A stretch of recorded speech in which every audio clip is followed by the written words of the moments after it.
tout de suite, j'ai une question qui s'adresse à vous deux. Vous avez évoqué tous les deux différents dispositifs pour faciliter la recherche participative ou la recherche-action participative. Est-ce qu'on peut quand même faire de la recherche participative sans dispositif?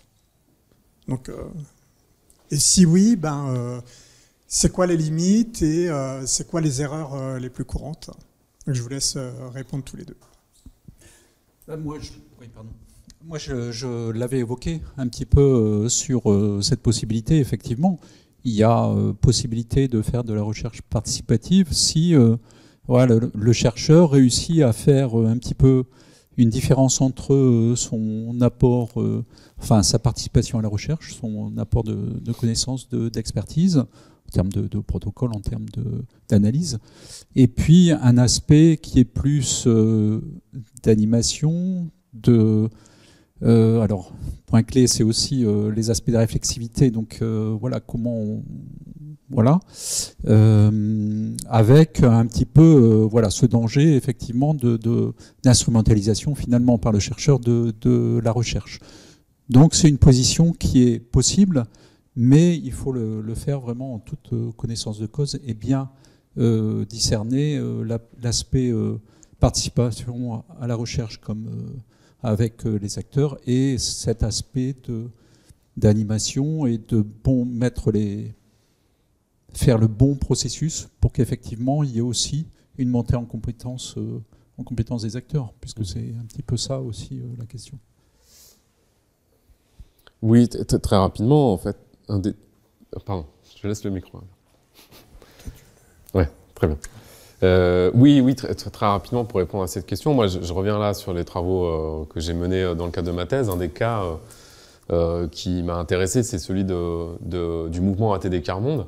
Le mouvement ATD Quart Monde a lancé la démarche que j'ai étudiée, qui était le programme Quart Monde Université, qui a duré 2 ans, qui a impliqué une trentaine de personnes qui se sont vues de manière très très régulière sur ces 2 années-là pendant tout le programme. Le mouvement ATD Quart Monde a réalisé lui-même ce processus-là, l'a conçu en interne avec ce qu'il appelle des alliés, donc des personnes extérieures qui pouvaient être des chercheurs, donc pour l'aider à réfléchir à la conception de ce programme de croisement des savoirs, c'est la notion que le mouvement utilise, et a lui-même fait la démarche d'aller chercher les financements pour pouvoir soutenir cette démarche qui était particulièrement ambitieuse, en termes de méthodologie, mais en termes aussi de logistique, puisqu'il y avait des séminaires qui permettaient de rassembler les 5 groupes de recherche différents dans des lieux qui permettaient du coup de créer des espaces de temps assez confortables pour réfléchir collectivement, puisqu'ils avaient des séminaires tous les 2 mois de 2-3 jours. Et donc il fallait effectivement toute cette logistique-là qui nécessitait des moyens, de la disponibilité, etc. etc. Donc, le mouvement ATD Quart Monde a, à la fin des années 90, mis en place ce programme sans avoir du tout de légitimité institutionnelle à ce moment-là. Et justement, c'était pour montrer qu'il y avait besoin d'une reconnaissance, que c'était possible, que les personnes en situation de pauvreté pouvaient très très bien travailler avec des chercheurs, et les chercheurs pouvaient très très bien travailler avec des personnes en situation de pauvreté, si on était en capacité de reconnaître la diversité de ces savoirs-là, détenus par les personnes mises en présence à ce moment-là, et donc a pu en fait, engager cette démarche qui a aussi donné lieu à la coécriture d'un ouvrage à la suite de cette démarche, sans soutien institutionnel du tout, hormis à travers les financements qu'ils ont pu acquérir pour ça. Vous avez parlé du cadre qui peut favoriser les recherches participatives, mais est-ce qu'il y a aussi dans l'organisation de la recherche des dynamiques qui vont à l'encontre du développement des recherches participatives et des recherches-actions participatives, des choses qui rendent difficiles, qui empêchent leur bon développement? Oui. J'y vais. Oui, je peux répondre sur 2 points. Dans le système de recherche, aujourd'hui, il y a des gros freins malgré une certaine forme de reconnaissance, je dirais presque artificielle, dans les textes de loi. La loi de 2013 sur la recherche, la loi de 2020, on voit apparaître la notion de recherche participative, voilà. Mais en même temps, dans les questions opérationnelles, comment intègrent les instituts de recherche, les centres de recherche, cette dimension-là? La question se pose encore, notamment en termes de financement, parce qu'il y a aussi beaucoup de communication qui est faite aujourd'hui sur les pratiques de recherche participative ou sciences et recherche participative. Néanmoins, les pratiques et les modalités qui rendent possible, notamment pour les équipes de recherche, de réaliser et de s'impliquer dans des processus de recherche participative, restent encore assez limités. Donc le système de recherche aujourd'hui, que ce soit en termes de modalités de réalisation des recherches participatives, que ce soit en termes d'évaluation des carrières des chercheurs, que ce soit en termes de publication qui est encore pensé sur un mode très très disciplinaire, ça crée des limites à la possibilité pour des chercheurs-chercheuses de s'impliquer en recherche participative. Et après, à un autre niveau, c'est-à-dire dans les dispositifs qui veulent soutenir la recherche participative, il y a aussi, selon moi, des limites parce que dans des textes d'appel à projet, on peut être très très ambitieux sur ce qu'on peut attendre des recherches participatives avec une volonté d'implication à toutes les étapes de la recherche, des partenaires non scientifiques, etc., etc. Mais par contre, on va déployer des moyens très très limités, notamment les moyens financiers.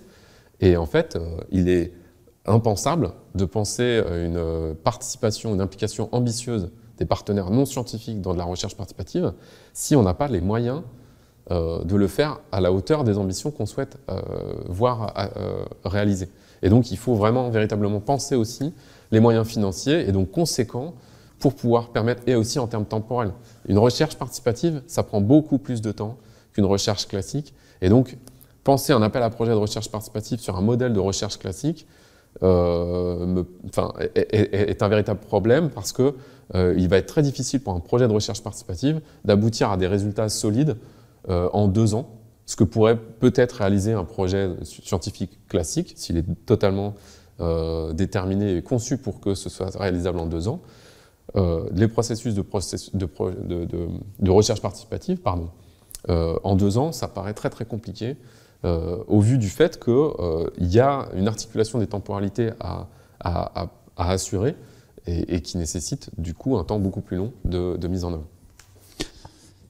Oui, moi je vais peut-être, si j'ai bien compris la question, moi je suis arrivé à ces questions-là aussi en lien avec les problématiques de l'interdisciplinarité, c'est-à-dire vraiment interne à l'institution.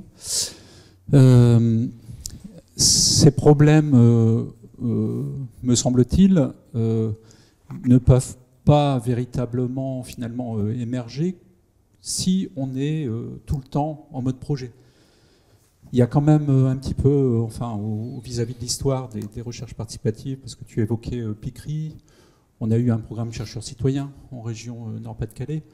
CO3, ça a vécu 3 ans. Enfin, voilà, il y a des aspects un petit peu récurrents qui fait que, effectivement, on pense que le mode projet est forcément le sésame pour ce type de recherche. Or, il me semble qu'il faut quand même une certaine infrastructure, de la même façon que pour la recherche classique, il y a des laboratoires ce sont des personnes en poste dans les laboratoires qui répondent à des appels à projets qui permettent de dynamiser un petit peu les recherches, éventuellement d'aller creuser des questions. Il faut qu'il en soit, je dirais, de même pour les recherches participatives, c'est-à-dire comment on crée aussi l'infrastructure de recherche qui permet que ces projets de recherche participative fonctionnent bien. Voilà pour moi le frein. C'est-à-dire dans quelles conditions, au même titre que l'interdisciplinarité, on peut créer une équipe dans une université, un laboratoire dédié à un objet de recherche et pas à une discipline, par exemple. Voilà. Alors, il y a une question sur le chat. Oui, c'est ça. Je vais essayer de reprendre quelques questions du chat. Alors, il y en a une première, je pense que c'est juste une demande pour remettre la dernière diapositive sur la formation certifiante. Quelqu'un qui cherchait, voilà. Donc c'est Claudia Adamiano qui qui voulait revoir cette diapo. Il n'y avait pas vraiment de questions précises, mais je crois qu'elle était peut-être intéressée. Et sinon, il y a Thierry Doré qui a plusieurs questions. Et la première, c'est, je pense qu'il n'est pas possible de le laisser poser les questions, c'est ça? Enfin, il ne peut pas activer son micro pour poser lui-même les questions? Je ne sais pas si c'est pas possible. Hein. Donc j'essaie de les transmettre. Il y a plusieurs niveaux de questions. Tout d'abord, il vous remercie. Et donc une première question pour Bertrand Bocquet, c'est est-il possible d'avoir des exemples de passage à des questionnements génériques à partir de myriades de projets qui sont déposés à la boutique des sciences. Donc je ne sais pas si vous pouvez donner quelques exemples. Alors,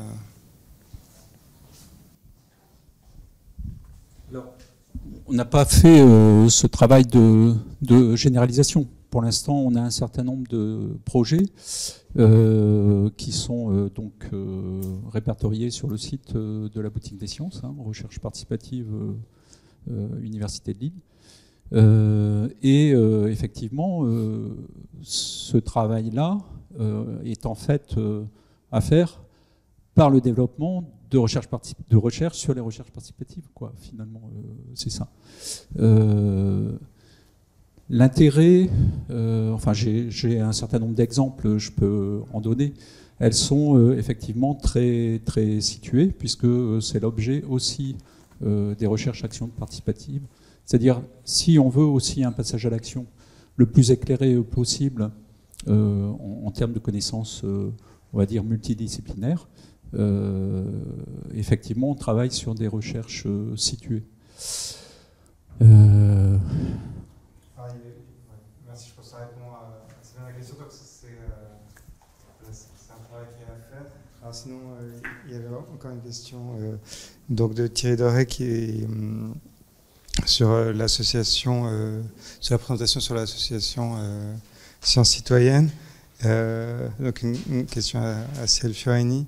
Est-il possible d'expliciter cette notion de monopole des scientifiques sur les savoirs? Voilà, parce que donc, de manière naïve, on peut ne pas avoir le sentiment que ce monopole existe dans la société, quoi. Mmh. Oui, je peux répondre. Oui, je peux y répondre. Peut-être à travers un exemple très, très concret. Je vais prendre comme exemple le conseil scientifique mis en place par Emmanuel Macron en situation de pandémie. Si on considère la composition qui a été établie par le gouvernement, enfin Emmanuel Macron, on voit que dans sa composition, hormis des chercheurs et une très forte minorité de médecins, il n'existe pas d'autres acteurs en capacité d'éclairer le pouvoir en place sur cette situation de pandémie qu'ils ne maîtrisent pas. Et donc, la seule association qui sera invitée à participer à ce conseil scientifique, c'est l'association Le Mouvement ATD Quart Monde, mais ça sera la seule. Et elle sera impliquée dans ce conseil scientifique dans un deuxième temps, c'est-à-dire que la première composition du conseil scientifique ne fera pas apparaître du tout d'associations, mais non plus de praticiens, infirmières par exemple, etc., etc. Et donc, on voit à travers cet exemple-là que le réflexe encore aujourd'hui en termes politiques, c'est de se dire que c'est les sciences qui vont nourrir la réflexion du politique, sans avoir de garantie sur ce que va faire le politique de la transmission des savoirs. Voilà. Et on le voit bien d'ailleurs, on voit très très bien comment a été instrumentalisé le conseil scientifique par le gouvernement lors de cette période-là. Mais en tout cas, ce qui était clair, c'était que pour le pouvoir politique, les seuls savoirs légitimes pour prendre des décisions, c'était la communauté scientifique. Voilà.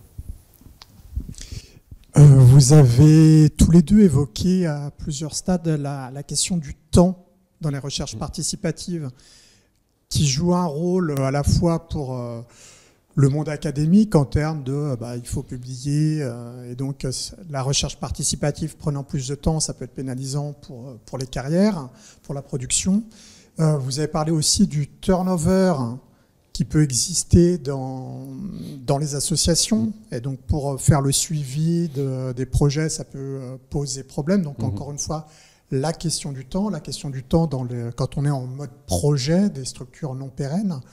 Et donc, c'était cette question justement sur la pérennité que vous avez évoquée, mais si vous pouvez reformuler un peu ça, sur la pérennité des organisations, sur les recherches participatives, sur cette difficulté en fait à avoir des organisations pérennes et des personnes stables aussi qui puissent capitaliser en termes d'expérience quand tout fluctue, quand il y a beaucoup de mobilité.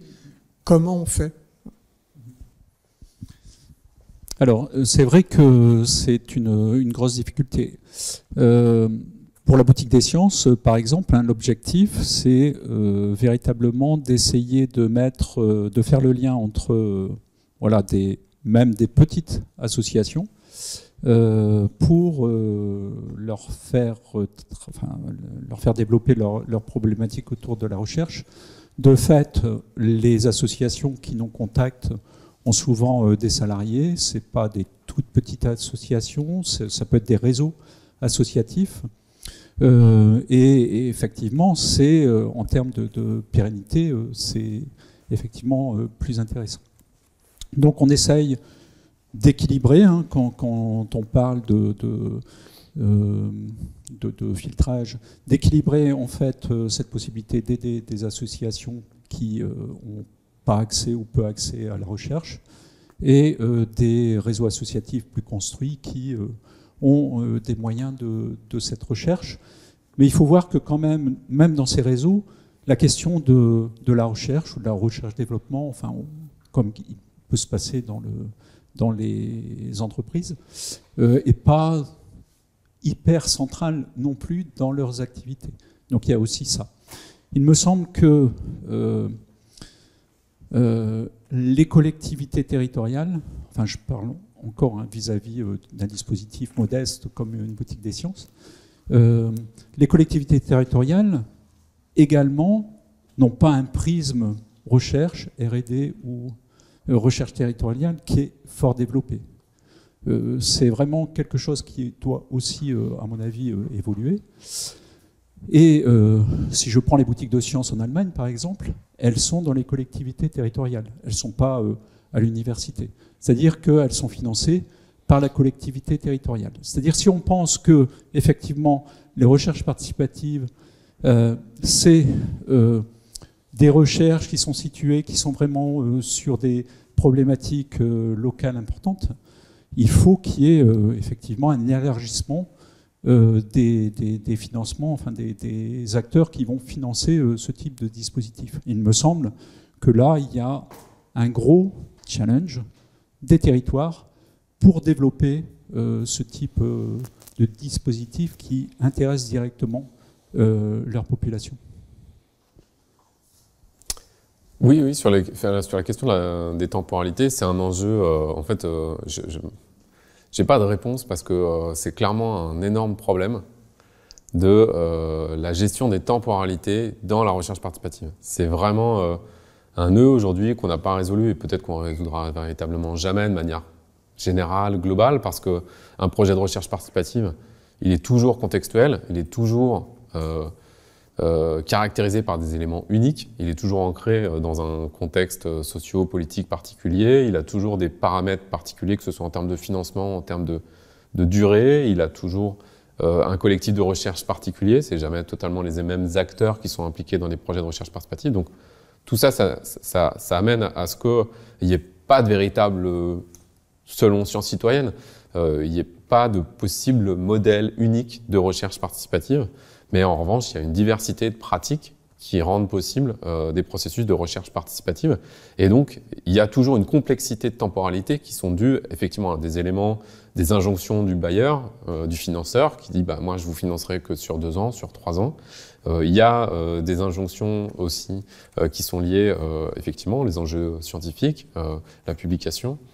Pour autant, la publication, et c'est aussi un souci, c'est-à-dire qu'il y a des enjeux de publication, donc des nécessités d'aller assez vite pour qu'on puisse aboutir à une publication, mais l'acteur qui va être impliqué dans le projet avec un chercheur va plutôt lui reprocher d'être très très lent, parce qu'en fait, à partir de la production des résultats du projet, le processus de publication peut être quand même encore assez long, finalement. Le temps que la publication, coécrite ou non, puisse être réalisée, soumise à une revue, que la revue, dans son calendrier, l'intègre à un numéro, et donc la publication peut arriver très très tard.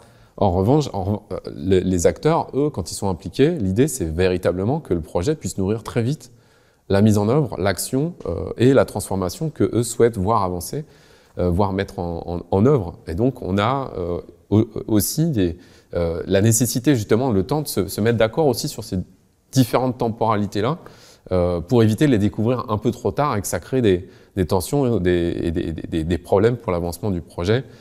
Et donc, nécessité de les mettre bien à plat, ces temporalités-là. Et puis, quand viennent, et c'est ce qu'on a vécu dans le cadre du dispositif CO3, viennent une pandémie et donc les confinements et autres, au moment où on met en œuvre un projet de recherche participative qui imposerait presque des rencontres physiques régulières, parce que voilà, les visioconférences, ça a toutes ses limites quand on veut créer du lien et une collaboration étroite entre différents partenaires. C'est une temporalité qui n'avait pas pu être anticipée et qu'il va falloir intégrer dans le processus, et processus qu'il va falloir adapter à cette nouvelle temporalité-là, c'est-à-dire une incertitude sur le moment où on va pouvoir reprendre les activités collaboratives qu'on avait envisagées au départ, adapter aussi les modalités, c'est-à-dire continuons à poursuivre la collaboration mais sous d'autres modalités. Est-ce que le financeur va accepter qu'on puisse prolonger d'1 an supplémentaire la mise en œuvre du projet parce qu'il y a eu pandémie? J'évoque ça parce qu'effectivement c'est ce qui s'est passé dans CO3. Les différents financeurs qui ont soutenu les projets financièrement ont accepté effectivement que les contrats soient prolongés d'1 an pour pouvoir permettre la mise en œuvre du projet jusqu'au bout, alors que ça n'avait pas été possible à cause des conséquences de la pandémie. Donc il y a un véritable enjeu qu'il faut traiter, mais qu'on n'arrivera jamais véritablement à résoudre en fait, sur la question des temporalités qui reste un enjeu essentiel.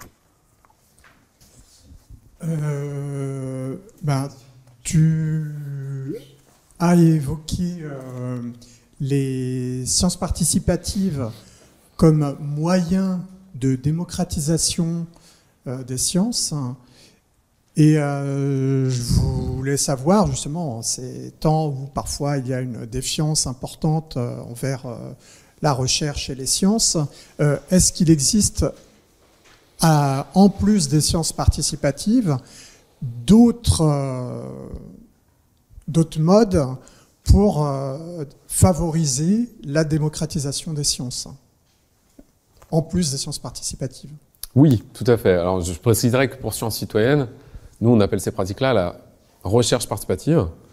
Et ce qu'on appelle sciences participatives, c'est le niveau 0 de l'implication des non-scientifiques dans la recherche scientifique.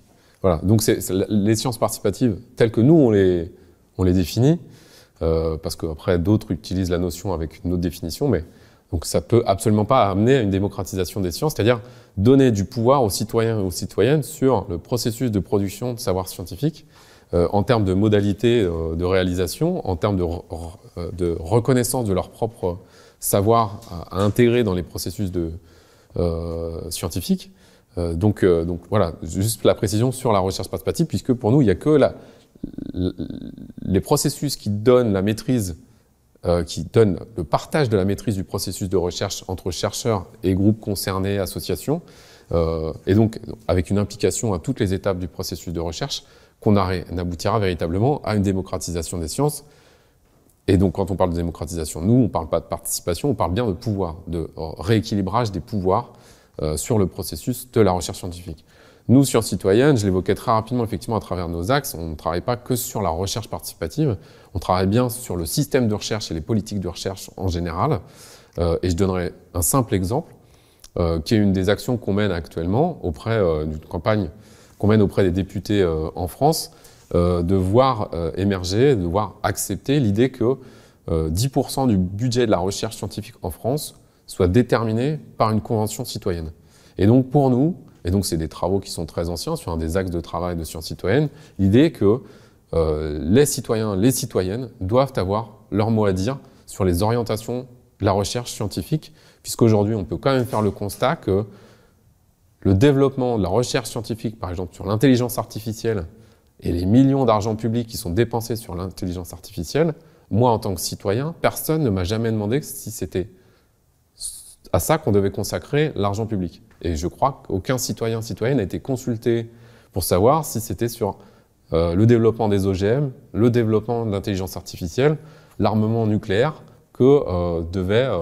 vers quoi devait être orienté l'effort de recherche scientifique en France. Et ça, c'est aussi une manière pour nous de rendre, de donner, je crois que les citoyens ne l'ont pas forcément véritablement eu, les citoyens et citoyennes, de donner le pouvoir aux citoyens et aux citoyennes, parce qu'on est censé être en démocratie, sur les orientations des politiques de recherche scientifique.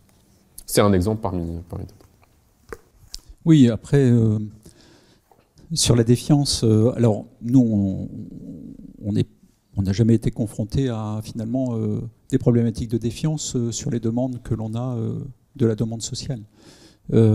Ces problématiques de défiance, elles sont, je pense, pas vraiment sur les aspects scientifiques, mais plutôt sur des développements de type technoscientifique. C'est-à-dire que, pour moi, plus que de la défiance, c'est des interrogations et des incertitudes auxquelles il faut essayer de répondre.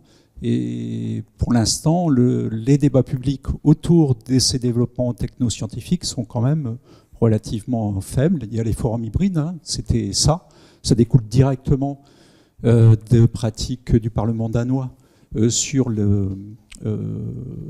les technological assessment, les évaluations sur les technologies, hein, qui a eu tout un champ, et d'ailleurs que reprend Jean-Jacques Salomon autour des années 70 et dont il fait la prolongation sur ces aspects de forum hybride et de participation.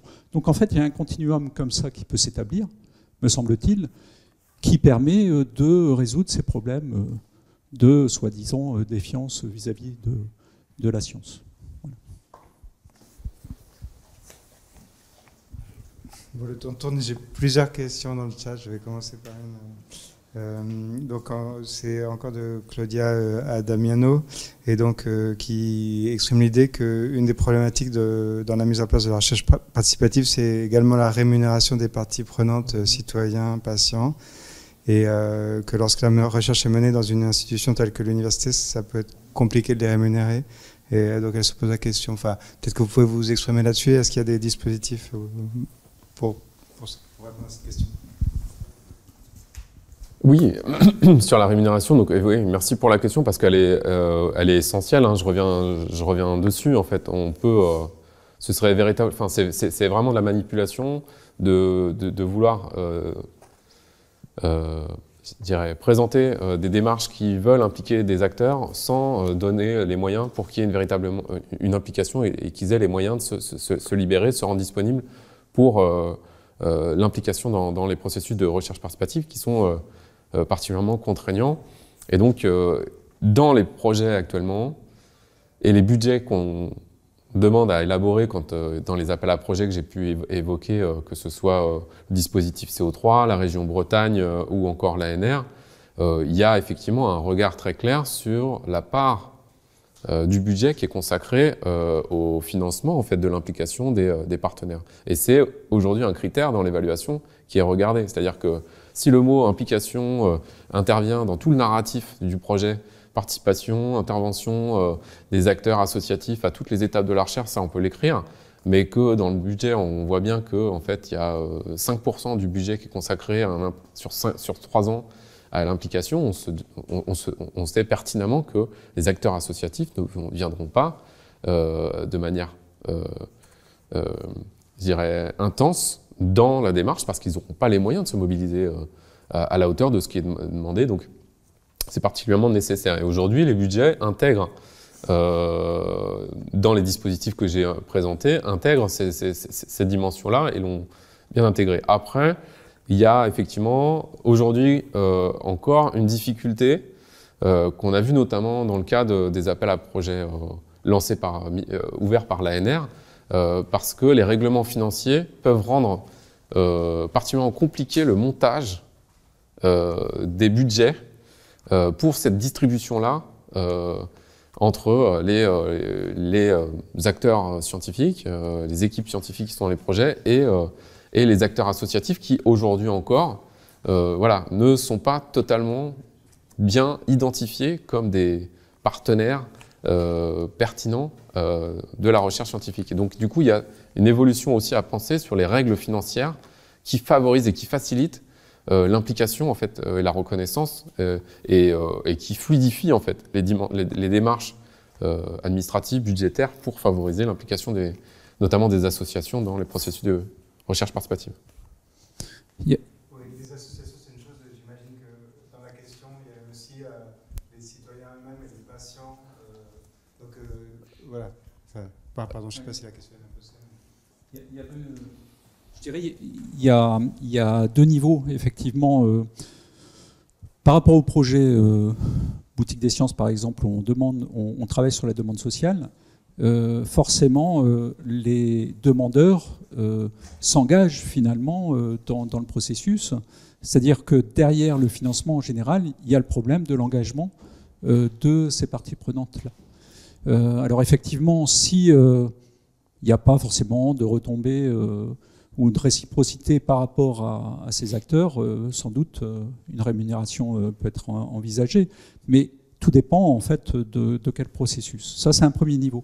Il y a un deuxième niveau, plus infrastructurel, on va dire, c'est aussi, et en discutant et en étant en relation avec le mouvement associatif qui est une Hauts-de-France, enfin, mais il y a aussi une structure nationale, donc c'est un réseau associatif qui regroupe beaucoup d'associations.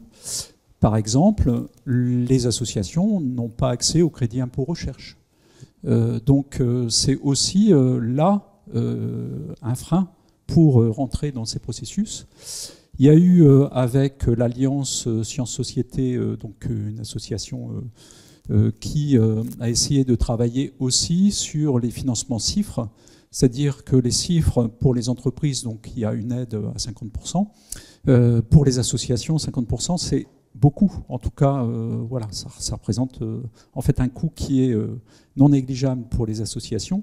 Et donc l'idée, c'était de monter à 80% de subventions des CIFRE pour aider justement à faire rentrer ces associations ou ces réseaux associatifs dans des processus de recherche.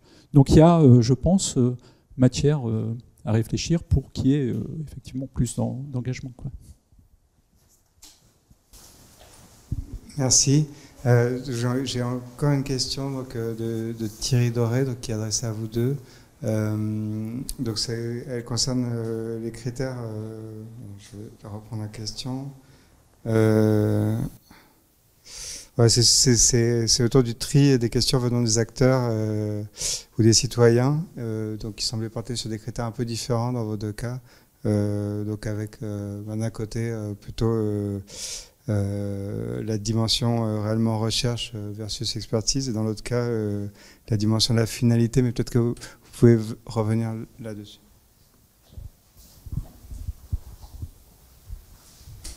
Sur la question des acteurs, donc si j'ai bien de tri, ouais. Alors, ouais, ça va dépendre de paramètres assez différents. En fait, dans le processus d'évaluation même, ça va être aussi un enjeu. Enfin, donc comme il y a plusieurs critères, la question en elle-même, elle fait partie des éléments, mais elle n'est pas la seule. C'est-à-dire que la question peut être particulièrement pertinente. Mais si le processus, les modalités de collaboration sont totalement floues, les résultats qui sont potentiellement attendus, parce que, je dis potentiellement parce que en fait, quand on fait de la recherche participative, on sait que c'est un processus itératif, c'est-à-dire qu'il va évoluer et qu'on n'est jamais totalement en capacité d'être dans une démarche prédictive, en fait, de savoir exactement sur quoi ça va aboutir. La question, enfin, l'élément de la question, c'est un élément parmi d'autres. Donc, elle est intégrée dans l'évaluation, mais elle n'a pas plus de poids que d'autres démarches, c'est-à-dire notamment les modalités de partenariat, ou est-ce que c'est les bons acteurs. C'est-à-dire qu'il peut y avoir aussi des projets qui vont porter sur l'évolution d'une action publique, mais qui ne vont pas du tout impliquer de collectivités territoriales. Donc, qui sont des projets qui sont bien portés par la recherche et des associations. Mais on va dire, mais en fait, l'aboutissement nécessiterait que dans le projet soient également impliquées des collectivités territoriales. Ça peut être donc la question n'est pas uniquement, enfin n'est pas forcément centrale. Elle fait partie des autres éléments sans véritablement d'avoir de prépondérance dans l'évaluation. Et après, c'est une autre dimension dans la définition de recherche participative que porte Sciences citoyennes et les processus sociaux qui sont derrière cette définition-là. La question, elle est de toute façon, on est le cas que présentait Bertrand dans le cas de négociation en fait. Elle n'est jamais totalement imposée sous la formulation des acteurs à la recherche, mais il y a forcément renégociation de la formulation de la question de recherche. Mais tu l'avais développé avec CO3, la façon dont vous sélectionniez les projets. Pour nous, on n'a pas c'est pas une en fait c'est plutôt un classement que l'on fait, hein, c'est pas une sélection. C'est-à-dire toutes les demandes pour nous sont légitimes. Toutes ces demandes sont légitimes et comment donc faire la bonne traduction qui correspond aux acteurs. Typiquement, on fait 1, 2, 3 réunions avec l'acteur qui nous fait une demande, qui peut être quelquefois assez floue, assez large. Comment on peut sortir les problématiques, il peut y en avoir plusieurs, qu'est-ce qu'on priorise, et à partir de là, on trouve la discipline correspondante, on refait 2, 3 réunions avec le chercheur pour affiner la question, puis la rédaction voilà. On fait un classement, c'est-à-dire que pour nous, est-ce que les projets sont prêts? Est-ce que la question est bien définie? Est-ce que le collectif de recherche est bien défini, etc. On a possibilité de financer 6 projets par an. Voilà, donc on fait un classement. Il y a des projets où on dit, écoutez, il faut encore continuer à affiner la question, il faut peut-être intégrer tel acteur, si on a fait voilà, une analyse d'acteurs clés, par exemple, avec les outils dont je parlais, et peut-être faut-il intégrer cet acteur, et donc on vous propose de continuer le processus pour pouvoir entamer la recherche l'année suivante. Donc voilà. Après, quand on parle de filtrage, c'est vraiment, pour nous, l'intérêt, c'est est-ce qu'il y a une question de recherche dans la demande? Si ce n'est pas le cas, il y a plein de possibilités de faire le lien sur d'autres laboratoires, d'autres... voilà.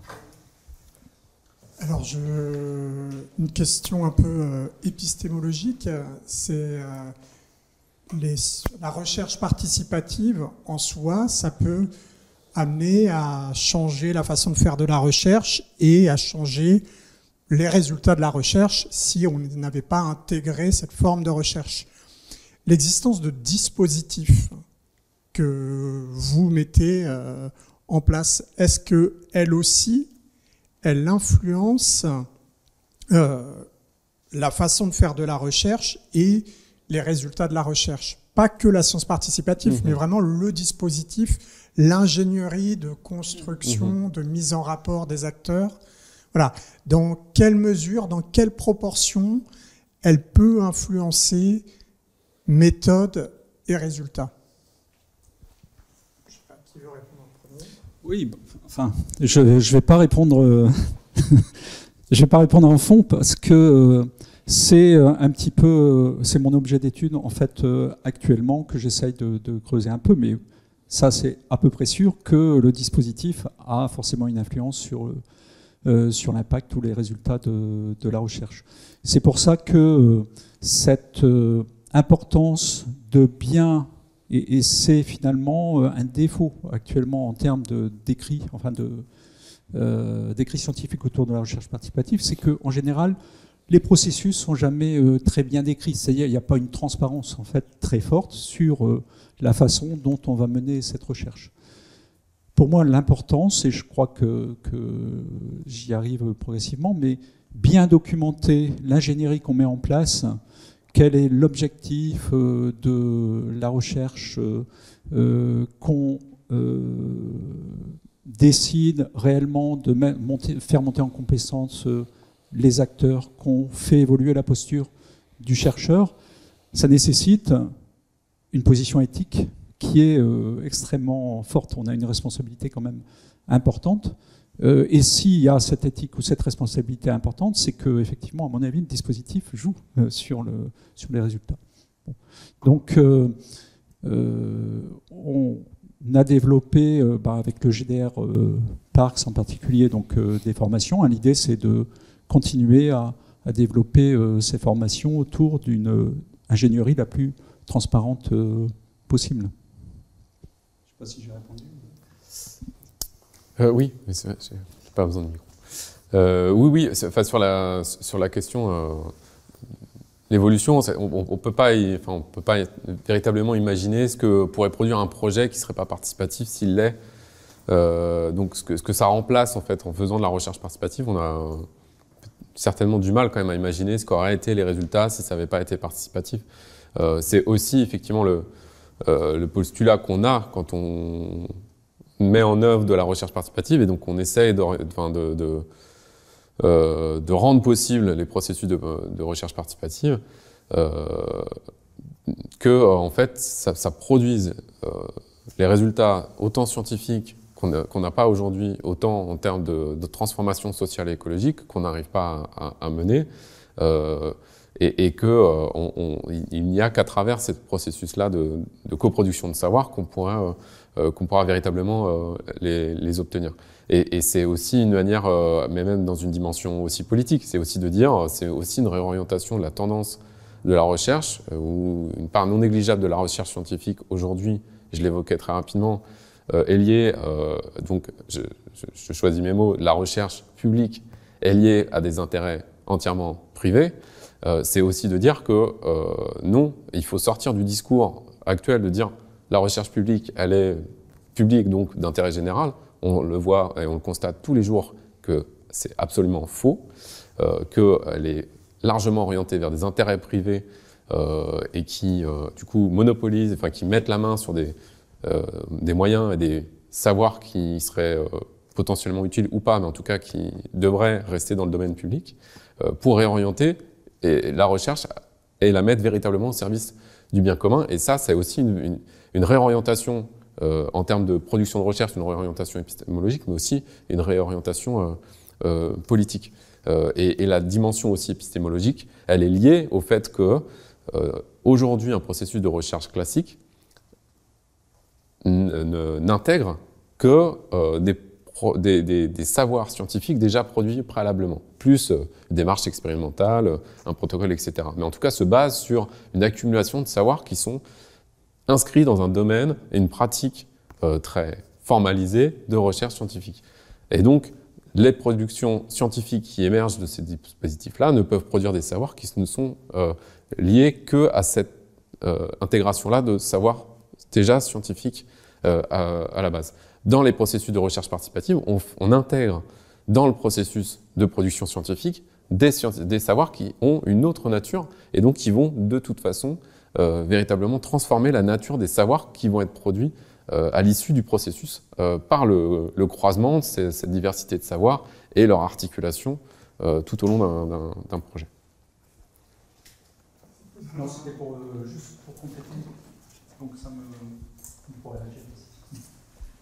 Non, oui, c'est toujours aussi pour revenir sur cette question interdisciplinaire, hein, sur les demandes, effectivement, par exemple, sur des effets sanitaires, sur des problématiques de transition écologique.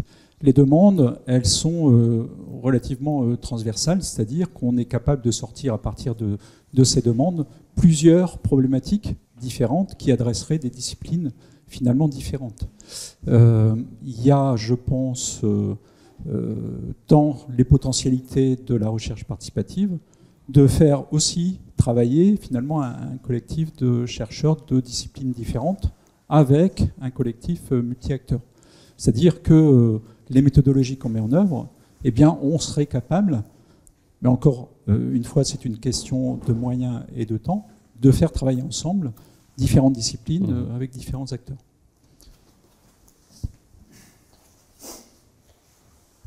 Merci. Donc moi j'avais une question personnelle, mais je vois qu'il y a d'autres questions dans le chat. Je regarde. Donc il y a une question d'Esa Scherer qui demande si vous avez d'autres exemples de tiers veilleurs et si oui, comment deviennent-ils partenaires de projets de recherche participative?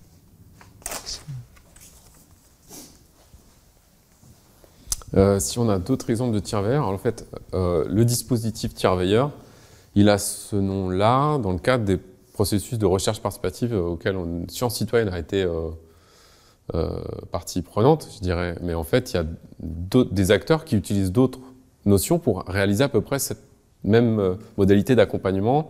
On parle d'intermédiation, de facilitation, de médiation. Donc il y a d'autres secteurs d'activité qui peuvent réaliser exactement ce même processus-là d'accompagnement de projets de recherche participative. C'est à travers nos expérimentations que nous, on a repris cette notion de tiers veilleur et qui aujourd'hui a été diffusée sans véritablement notre maîtrise de cette diffusion-là, puisque l'ANR a pris l'initiative de reprendre cette notion et elle l'a très bien fait. Mais du coup, c'est lié quand même à des expérimentations très localisées encore.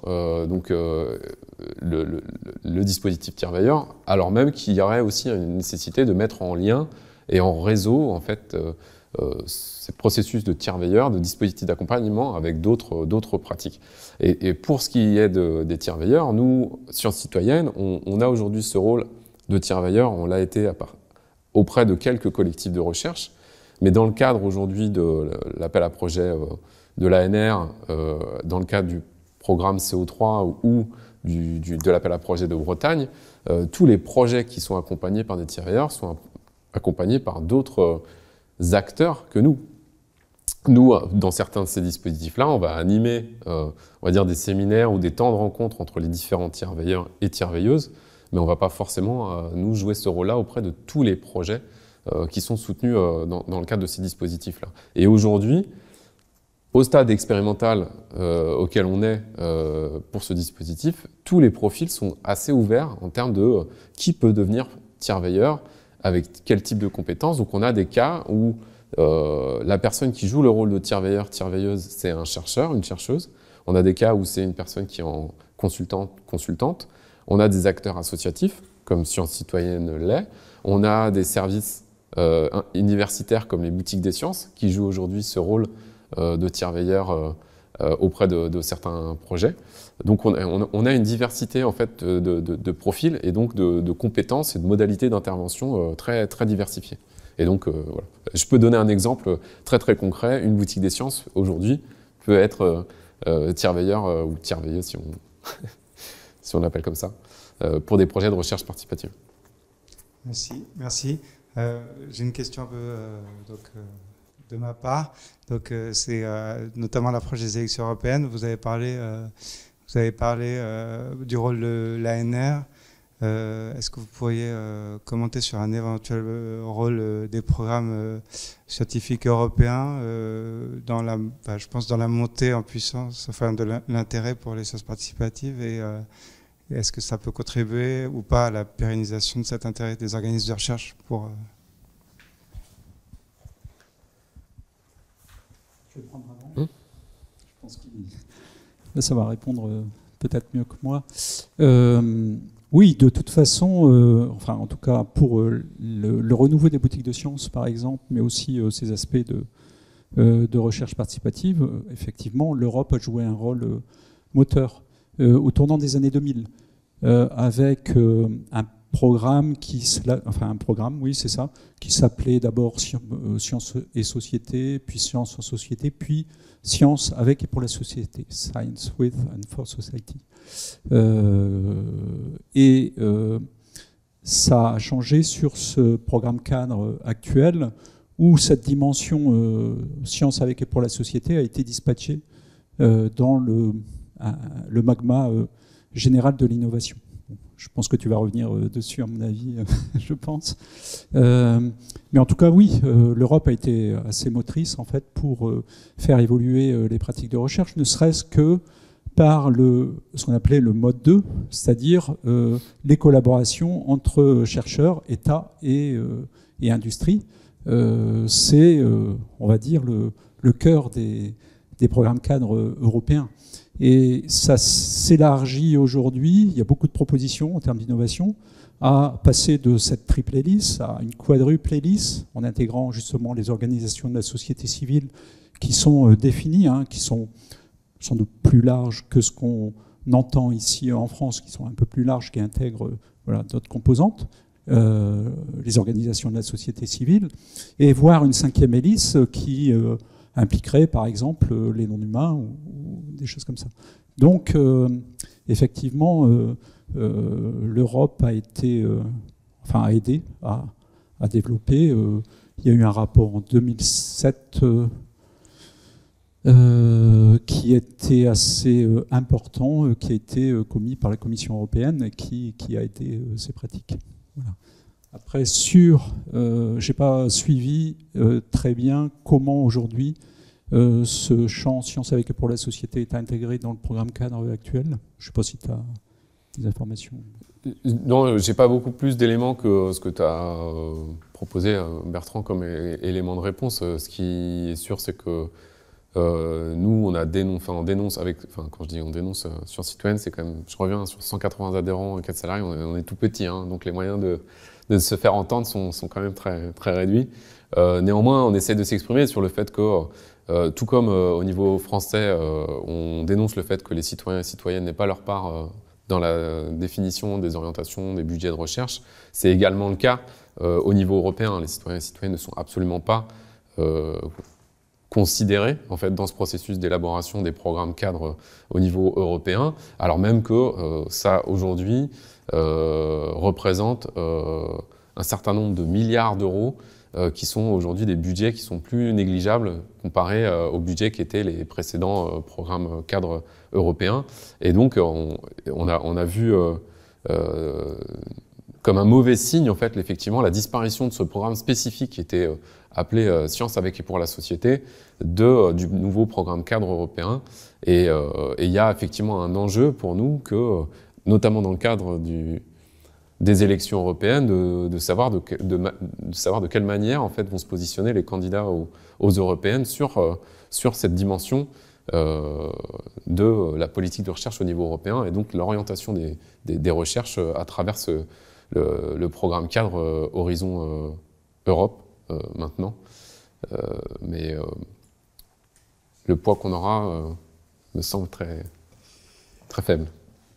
Merci à Cyril Fiorini, merci à Bertrand Bocquet pour leur intervention et leur participation au débat.